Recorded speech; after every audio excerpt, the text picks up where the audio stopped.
Média de proximité du cadran nord-ouest bordelais, Radio BDC One, la radio d'expression. Bonjour à tous, 16h05 sur BDC One, bienvenue dans l'émission Excentrique, comme tous les dimanches après-midi de 16h à 19h, votre émission du dimanche après-midi. Voilà, donc René va arriver dans quelques instants, ne vous inquiétez pas. Donc comme d'habitude, comme tous les dimanches, une émission de divertissement, une émission de convivialité, une émission d'actualité bien sûr.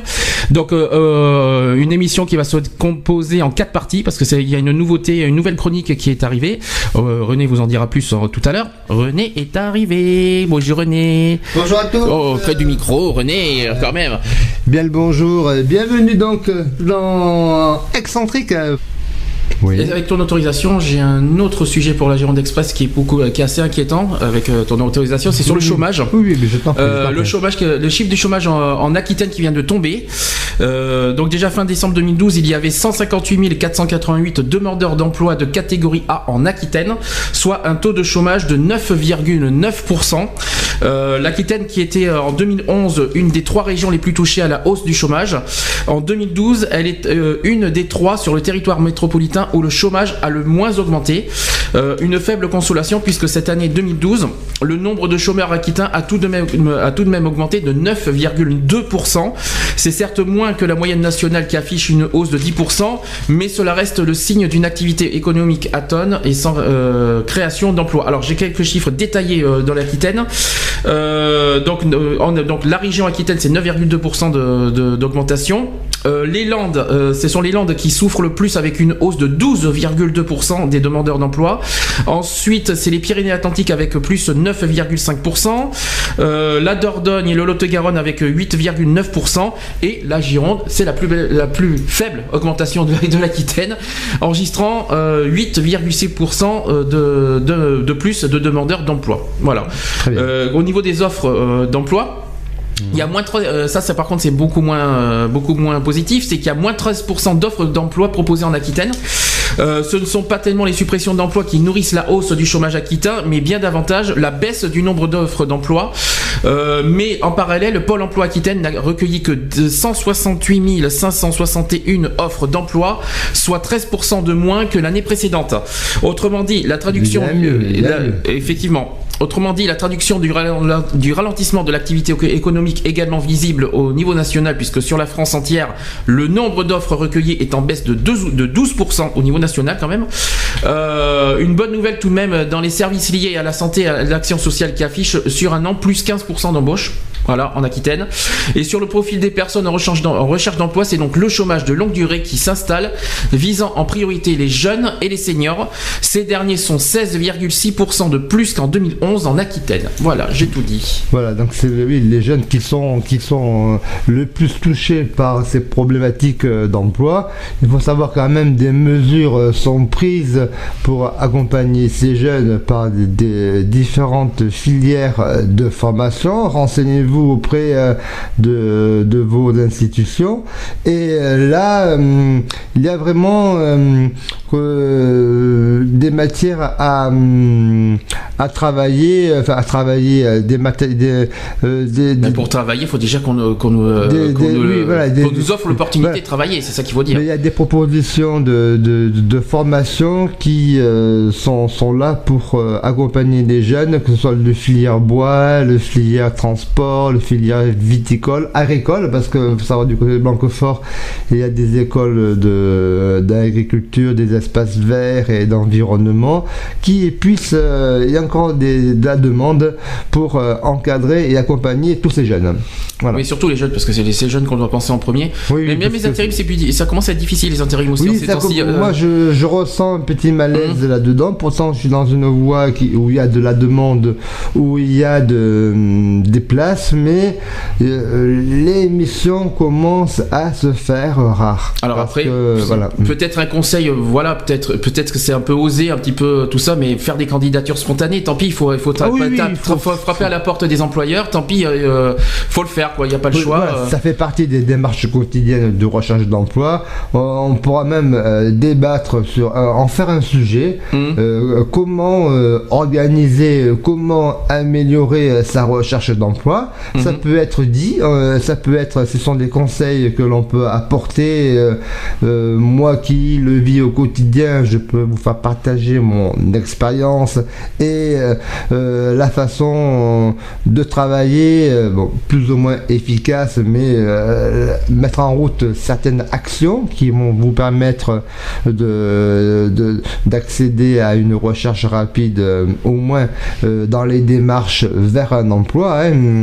Voilà, donc c'est intéressant. Voilà, on pourra faire un atelier emploi dans nos débats. Sur le chat, réagissez parce que c'est important des sujets qu'on évoque quand même. Lionel qui est là et André qui est là.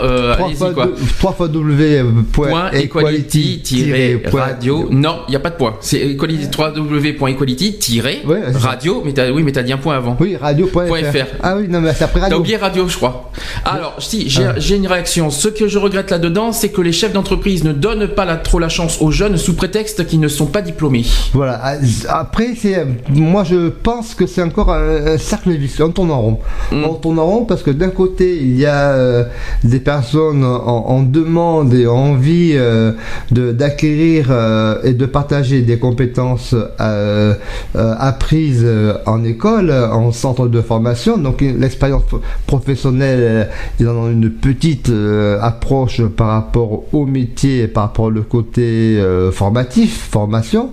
Et donc il faudrait qu'ils jouent le jeu. Il faut que les entreprises jouent le jeu. C'est le conseil que j'aimerais leur apporter, et donner la chance à un jeune quand même diplômé ou en formation puisse avoir un écho auprès de l'employeur, et justement ça fait un plus pour l'employeur de se nourrir de ces centres de formation qui sont de plus en plus pointus, ardus dans la profession. Alors je dis la suite. Il y a Lionel qui dit faut pousser les portes, qui tentent rien à rien. Donc ça c'est candidature spontanée. Et André qui répond ben oui, mais s'ils veulent pas te prendre, tu pousses rien. Tu pousses pour rien plutôt. Ah ben bien sûr, mais après c'est ça. Mais il faut quand même oser. Il faut oser. Il y a pas. C'est vrai que c'est fatigant, tout ça, c'est lourd, mais à force d'y arriver. Regardez, je prends l'exemple de Alex justement qui n'est pas là. Les Pôle Emploi, il est bloqué. Pour les intérims, il est bloqué. Qu'est-ce qu'il a fait? Ben il a pris ses CV. Il a pris ses CV de restauration, il a tapé aux portes des restaurants, et aujourd'hui il travaille, voilà. Il a un contrat d'extra. Voilà, donc vous voyez, c'est possible. C'est dans son tout à son honneur, c'est dans son optique de recherche d'emploi. Parce qu'il faut savoir, d'abord, il faut commencer par un ciblage, si vous voulez, un ciblage de l'activité que vous souhaitez mener. Ensuite, articuler la recherche vers le métier que vous convoitez, et puis donc allez prendre votre CV sur l'épaule, et c'est une espèce de porte-à-porte. Vous frappez, je dis voilà, bonjour, vous vous présentez, je vous propose mes services, et ensuite si vous avez la chance d'obtenir un entretien, mais chapeau bas, bravo, et puis poursuivez votre recherche, et puis ensuite ne serait-ce que nous, ce qu'on apprend en atelier de recherche d'emploi, c'est d'arriver sous forme d'enquête, sous forme de sondage. Vous voyez, votre entreprise est intéressante dans son activité, quelles sont votre façon de recruter. Vous essayez de peaufiner la recherche d'entreprise en disant que par rapport à son activité, l'embellir, bien entendu, faire plaisir. C'est ça, il faut être un petit peu, faut jouer de tous ses coups de façon à mettre les chances. Et mettre en valeur aussi ses atouts et ses compétences, c'est très important. Voilà. Et donc, sous façon de questionnaire, vous renseignez sur l'activité propre d'entreprise, sa manière de fonctionner, ses manières de recruter, et puis essayez de vous insérer dans le profil du questionnaire en disant là, je suis disponible, je serais content de pouvoir collaborer avec vous et de compléter votre équipe de personnel. personnel pour faire évoluer votre entreprise. Voilà, tout simplement. C'est facile à dire peut-être, moins facile en pratique, mais voilà, on peut y arriver en passant par ce biais-là sous forme de questionnaire sur la vie de l'entreprise afin de s'y insérer au plus près. D'accord, au moins ça c'est fait. Voilà, moi c'est un aspect comme ça que j'ai appris dans mes méthodes de recherche d'emploi et donc je vous la propose pareil. Voilà, c'est des petites astuces comme ça. Oui, bonjour René, bonjour Sandy, que j'ai entendu. Je suis là, oui, je suis bien là, je te rassure. Je ne sais pas si Alex est là. Non, il est en boulot, il a une obligation professionnelle, donc c'est pour ça. D'accord. Donc j'imagine que Lionel nous écoute aussi. J'en profite pour dire un petit bonjour à André, puisque j'ai eu l'occasion de saluer sur le chat. Ouais. De parler de Sortons ensemble. Mais en fait, c'est juste un fil conducteur pour partager des idées ou partager des réflexions ou réagir sur l'actualité. Voilà, c'est tout simplement un regard personnel qui est partagé avec différentes personnes qui sont sur mon Facebook. Comme on dit, qui sont amis avec Sortons ensemble. Donc nous sommes à peu près 5000 personnes à débattre de certains sujets, rigoler surtout beaucoup, oui, parce que c'est important dans la vie de rigoler et voilà, et de véhiculer des idées. Donc ça c'était le principe de Sortons ensemble et en fait maintenant on va fusionner avec une association qui s'appelle Trait d'Union. Donc sa mission à cette association porte la réponse dans son nom, le Trait d'Union. En fait, c'est une association qui sert de relais par le biais de médias entre les associations. Ou des associations précises. Bien entendu. Chez nous, on est, comme on dit, on est ouvert d'esprit, même si des fois on n'est pas d'accord sur le fond, du moment qui est la forme, on arrive une fois entendu. On reste dans les associations de moralité. On ne va pas, bien entendu, accueillir des associations qui iraient à l'encontre de notre façon de parler, pour ne citer que des associations extrémistes. Oui, là, bien entendu, c'est pas trop notre tasse de thé, l'extrémisme. Donc, voilà.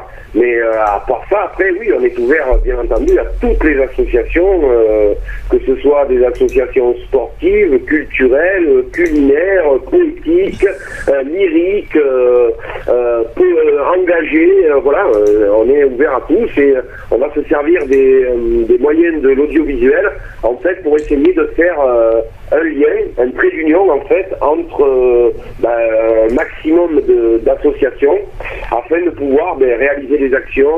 Comme on dit, plus on est nombreux, plus on est fort pour essayer de véhiculer un message. Donc voilà, ça va être le but de Trait d'Union, en fait. Voilà, ça c'est dit. Très bien.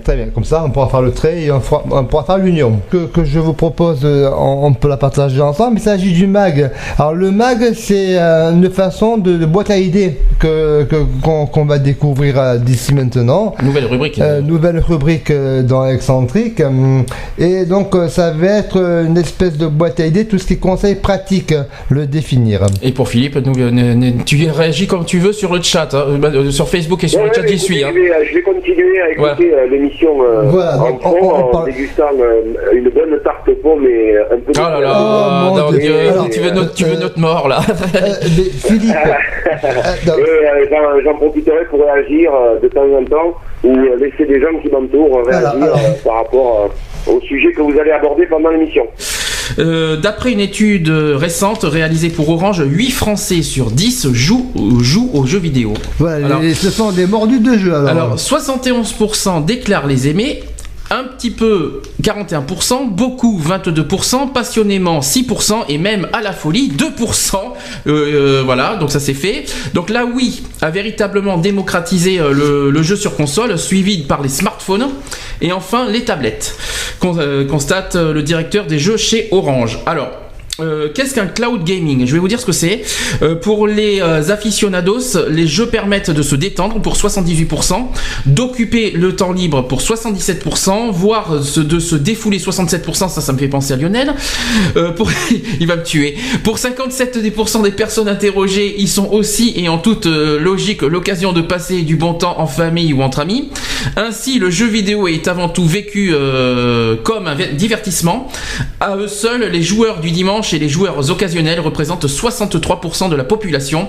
Une cible qu'Orange entend bien capter avec sa Live Box Play qui est sortie jeudi dernier et grâce à laquelle on peut accéder à plus de 100 jeux sur le cloud, dont par exemple Asphalt 6, Tintin. D'ailleurs sur SFR c'est la même chose. Il y a voilà, aussi ces donc trucs-là. moi je voulais dire que les gamers occasionnels représentent à peu près 63% de la population selon ce sondage.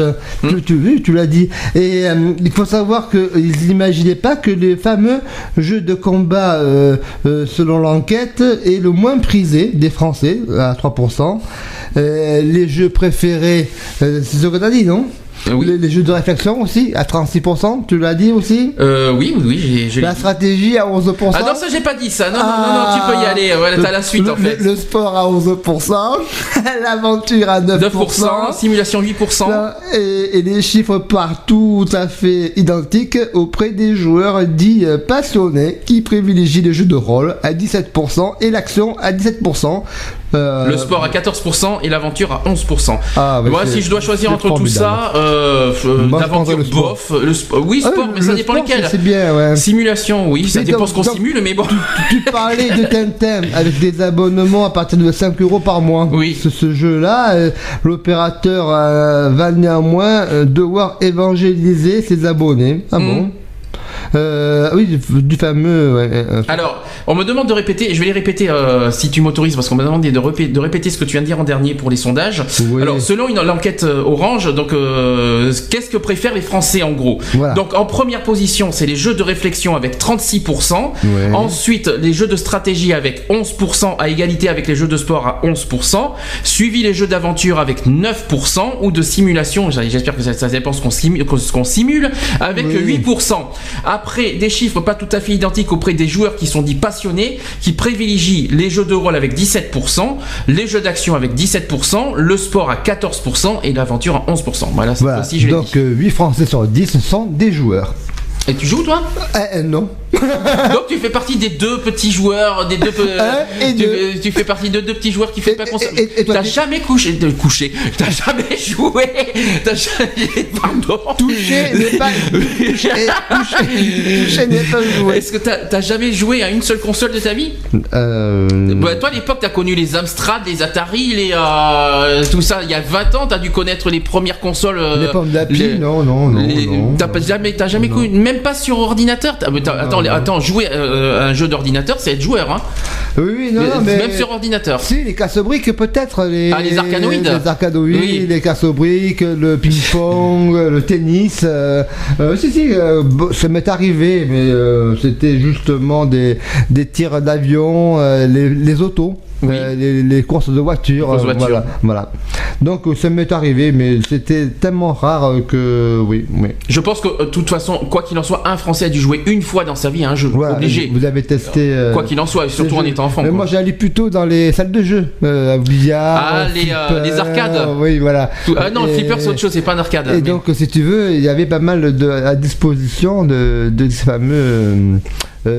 Salle de jeu qui est là, une qui est encore sur Bordeaux où on peut aller Cours-Lorraine, il y a un truc là-bas. Voilà. Il est magnifique. Hein. Vous pouvez y aller faire un tour et on peut danser. Pas mal d'appareils de jeux vidéo pour que vous puissiez partager entre copains et copines. Réaction sur le chat. J'ai André qui dit qu'il avoue que depuis qu'il a un ordinateur, il a plus jamais joué aux consoles, qu'il est accro aux jeux sur Facebook et quand il perd, il est limite à cassé le PC. C'est bizarre, ça me rappelle encore quelqu'un d'autre qui est sur Facebook qui nous écoute, n'est-ce pas Lionel, pour pas citer. Alors donc ça pète tellement si bien à l'Assemblée nationale que bah oui. Là tu fais la transition parce qu'avec ce qui s'est passé cette semaine.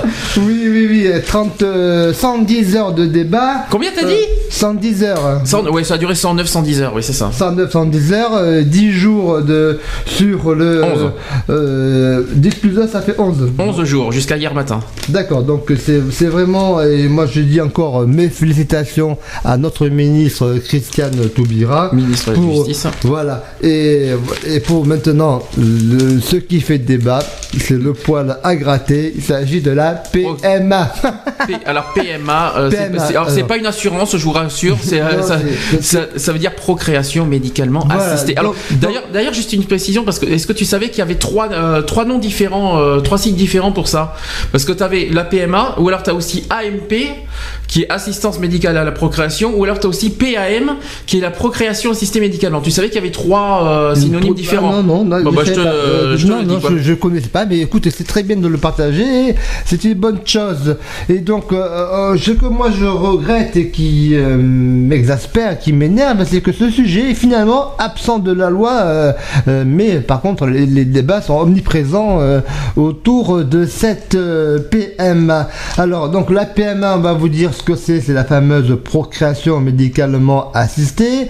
Ça en finit plus d'être épilogué, d'être discuté, d'être abordé dans ce mariage pour tous. L'article en a fait un projet de loi. Il devait être sur la loi de la famille, et en fait maintenant apparemment elle sera présentée d'ici de la fin de l'année, qui est retardée, donc ça irrite un petit peu tout le monde. Ça va être présenté au Conseil des ministres le mois prochain déjà. Voilà, donc déjà c'est déjà bien. Ce document de travail donc va pouvoir être retravaillé et être arrivé à mettre fin à début à ces jours pour ces débats.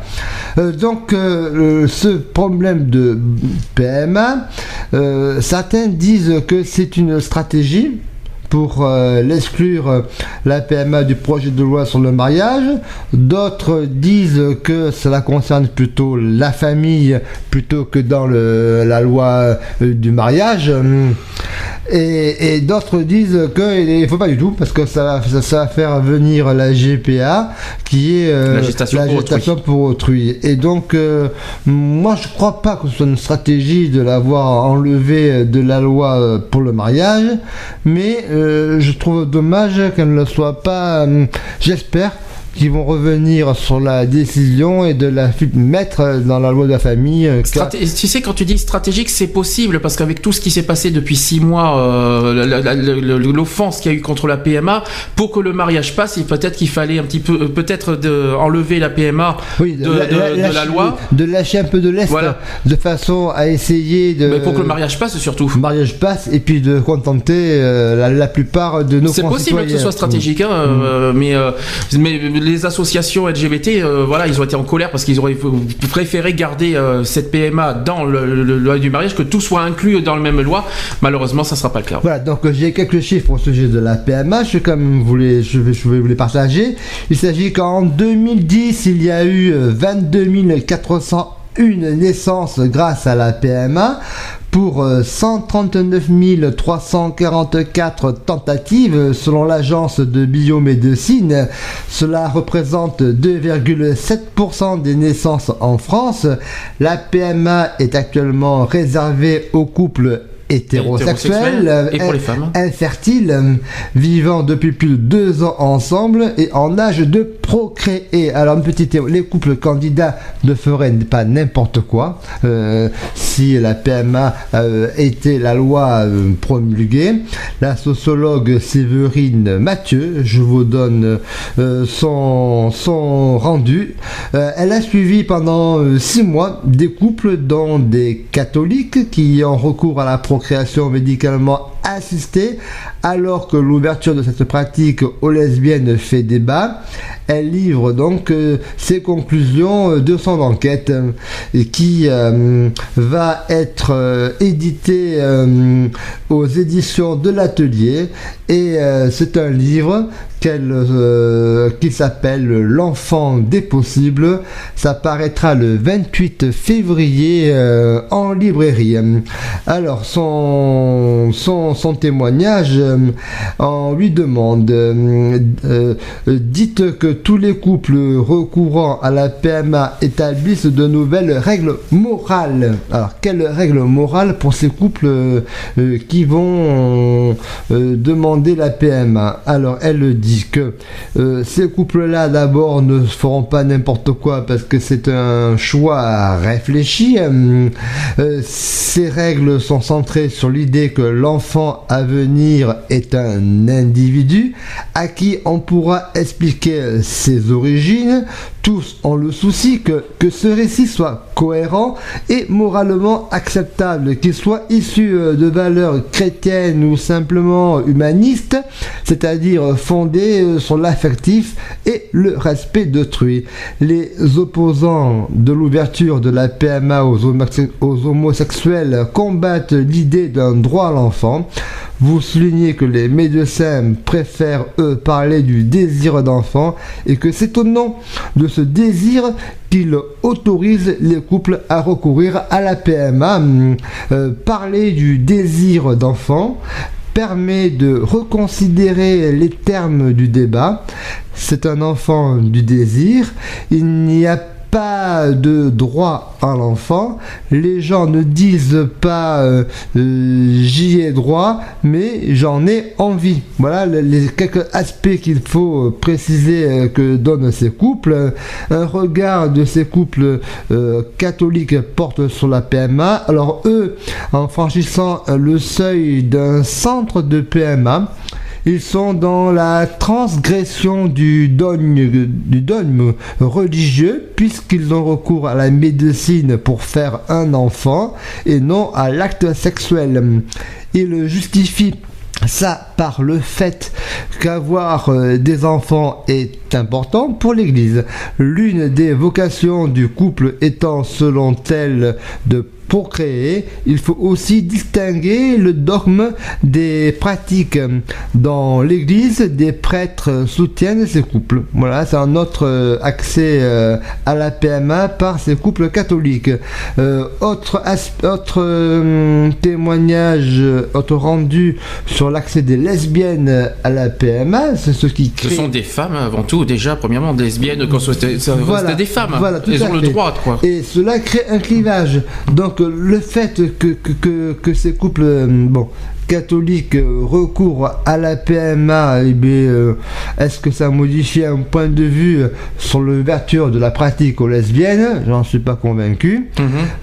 Quasiment tous sont favorables à l'adoption pour les couples d'homosexuels, mais sur l'accès des lesbiennes à la PMA, un clivage se crée, et les catholiques de droite, ils sont farouchement opposés. Surtout qu'ils n'ont aucun droit là-dessus. Voilà. Et les autres personnes rencontrées sont plus ouvertes, sont souvent plus favorables, à condition qu'il y ait quand même un référent masculin, ils demandent, dans l'entourage de l'enfant, au travers de ces couples lesbiennes. Et donc c'est plutôt l'infertilité, qu'elle soit de fait ou pathologique. Voilà, une empathie se crée la plupart des couples. Alors le lien entre tous ces couples croyants ou non croyants, voilà ce que j'arrive à dire, c'est que l'infertilité est présente pour la PMA, qu'elle soit de fait ou qu'elle soit pathologique. Voilà, donc cette empathie, ce lien se crée, et parce que la plupart des couples disent aussi qu'il vaut mieux légaliser la PMA pour les homosexuels et au moins encadrer la GPA, gestation pour autrui, afin d'éviter toutes les dérives. Voilà ce propos qui est partagé par cette sociologue Séverine Mathieu. Qu'on soit clair là-dessus, déjà, que la religion, ils sont contre tout ce qui est homosexuel. Donc, si on enlève le contexte religieux, parce que eux, ils nous passent par le système, pour moi, une lesbienne, c'est une femme qui est constituée comme toute autre femme, et qui a le droit. Pour moi, parce que tu m'as dit qu'on est d'accord, la PMA est autorisée pour les hétérosexuels. Nous sommes d'accord. Oui, on est d'accord. On est d'accord. Ouais. Donc, qu'est-ce qui empêche la PMA pour les homosexuels? Je vois pas le problème. Mais ils veulent jouer sur la façon que c'est autorisé aux hétérosexuels dans le cas de l'infertilité. Et donc, justement, c'est un procédé médical. Oui, mais si c'est autorisé. C'est pas là où je veux revenir. Si c'est autorisé pour les hétérosexuels, qu'est-ce qui empêche que ça soit autorisé aux homosexuels? Uniquement la religion, tu es sûr? Eh bien, oui, non, c'est la conception de l'enfant. Parce que d'après ce que j'ai entendu, moi, dans l'Assemblée nationale, eux, ils sont contre la PMA totalement, quoi. Ça veut dire, c'est un rejet des plus globales, quoi. C'est ça que je voulais dire, parce que c'est pour ça que c'est assez surprenant, quand tu me dis que c'est autorisé pour les hétérosexuels, c'est vrai que c'est assez surprenant, alors que quand tu entends tout ce que l'Assemblée nationale, tout ça, ils disent qu'ils sont contre la PMA, mais alors à titre général. Donc, voilà, donc si c'est bon, comme je dis, est-ce qu'il y a eu des... Mais regarde, la PMA, est-ce que pour autant, regarde, est-ce que côté médical, au niveau médical, est-ce qu'au niveau résultat, est-ce que c'est dangereux? Non, c'est pas dangereux. Ben voilà, donc si c'est sans aucun danger, qu'est-ce qui empêche dans ce cas de légaliser la PMA, que ce soit pour les hétéros, pour les homos? Si c'est sans danger, ben je vois pas où est le problème. Voilà, mais c'est un problème d'éthique, c'est un problème de mauvaise conception, c'est un problème peut-être de mauvaise compréhension. Non, c'est vraiment l'attrait du sexe symbole qui fait qu'un homme est une femme, mais il y en a qui, la femme va avec l'homme, et ils veulent plus en débattre. Ils sont contre pourquoi? Parce que l'enfant n'est pas conçu sexuellement comme naturellement, c'est ça qu'ils veulent dire, c'est ça le problème pour eux. Voilà. Donc non mais dis, c'est un débat. Donc je te pose la question. Je te pose la question. La question là, moi j'ai des témoignages de couples lesbiennes. Ah ben voilà, justement, tiens, ça tombe très bien. Vous exposer et donc donner vraiment leurs sentiments. Pour eux, la PMA, ça fait partie de l'homoparentalité. Voilà, il faut dire forcément, ça. Oui. Voilà, forcément. Et donc la question de la procréation en débat pour les homosexuels va être examinée par les députés d'ici la fin de l'année. Mais bon, là, ça va être bientôt. Ouais. Ces couples de femmes y ont recours à l'étranger, une situation qui prive la mère non biologique de tout droit parental. Votera pas. Le gouvernement a longuement tourné autour du pot de la procréation médicalement assistée ces dernières semaines, mais Jean-Marc Ayrault a tranché. Un volet PMA sera bien intégré au texte sur la famille. En revanche, son examen n'aura pas lieu d'ici à mars. Non, ça sera la fin de l'année. Voilà. Le comité consultatif national d'éthique devant d'abord rendre son avis, mais selon une indiscrétion du Figaro, la PMA ne figurerait pas dans le document de travail du gouvernement. À Matignon, on rétorque que le texte est antérieur au vote du projet de loi sur le mariage pour tous. Quoi qu'il en soit, de nombreuses femmes françaises continuent de se rendre en Belgique, notamment pour bénéficier de la PMA. Le parent fantôme. Alors, le PMA dans une clinique de Bruxelles s'est passé sans anicroche pour Julie, 36 ans. Témoignage de femmes qui ont choisi la PMA.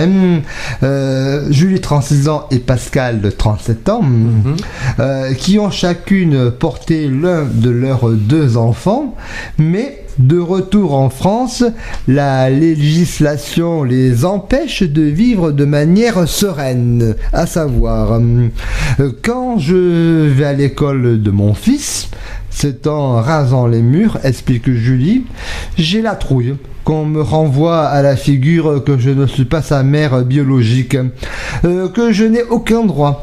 Le droit est une question centrale pour les couples homosexuels ayant recours à la PMA.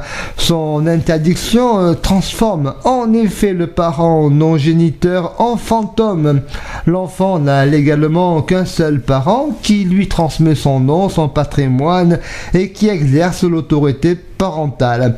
La compagne n'existe pas légalement, elle est sans droit, explique Caroline Mécari, avocate et élue Europe Écologie Les Verts. Et ouvertement lesbienne. Auteur de L'amour et la loi aux éditions Alma. Si des démarches existent pour partager l'autorité parentale, leur lourdeur en fait renoncer plus d'une. Pour se protéger, beaucoup de couples choisissent la tutelle testamentaire afin de désigner le conjoint comme tuteur des enfants en cas de décès du géniteur. L'enfant et le parent social peuvent se retrouver brutalement séparés, ce qui est une aberration, analyse cette avocate Caroline Mécari. Tu sais où c'est un parent social? Mécari, non. Moi non plus, c'est la première fois que j'entends ça. Parent social. Parent social, voilà. Ouais, c'est la première fois. Pour avoir les mêmes droits, Julie et Pascal vont se marier. Permettant aux parents non biologiques d'adopter les enfants du couple. Mais la vraie égalité ne devrait pas passer par la signature d'un